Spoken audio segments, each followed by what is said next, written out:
எங்க அப்பா for me is everything. Because அந்த லவ் எனக்கு ஆக்சுவலி ரொம்ப வயசு கம்மி அப்ப. பட் அந்த லவ், அந்த affection I didn't know I needed it. And அது வந்து அவர் குடுத்தாரு. அண்ட் டில் டேட் ஒரு wall of support, pillar not wall, pillar, wall, concrete எல்லாம் அவர்தான். And it's very nice. அம்மா வந்து நம்ம பிறந்ததுலேருந்தே நம்ம கூட ம். இருக்கு. அம்மாவோட வளர்ந்துருக்கோம் நம்ம. அப்பா வந்து நம்ம கொஞ்சம் ஒரு ம். ஒரு சில வருஷத்துக்கு அப்புறமா தான் நம்ம அவருடைய ஆமா.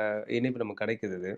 அது இனிஷியலாவே எப்படி உங்களால ஐ மீன் ஆரம்பத்திலே அந்த அட்டாச்மெண்ட் சின்ன கிடைச்சதா வயசுலேருந்து உங்களுக்கு? நான் அப்பா பார்த்துருக்கேன் ஆப்வியஸ்லி. அம்மாவோட friend. Correct, correct, correct. Kargil டைம்ல அந்த ஷோ எல்லாம் பண்ணாங்க. ஸோ அப்பா has always been in and out like ஒரு ஃப்ரெண்டா. I always sea him. So I always new him. இல்ல அது அவங்க நம்ம வீட்டுக்கு வர இனிமேல் நம்மளோட தான் இருக்க போறாங்க. நம்ம தான் அவர் தான் நம்ம அப்பா அது எனக்கு அப்படின்னு ஆக்சுவலி எனக்கு இப்ப கேட்டா ஆக்சுவலி எனக்கு தெரியல.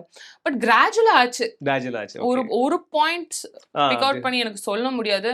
பிகாஸ் சின்ன வயசுலேருந்து ரொம்ப லவ்விங்கா, ரொம்ப கேரிங்கா. ஸோ அந்த டிஃபரன்ஸ் எனக்கு எப்பவும் தெரிஞ்சதே இல்ல.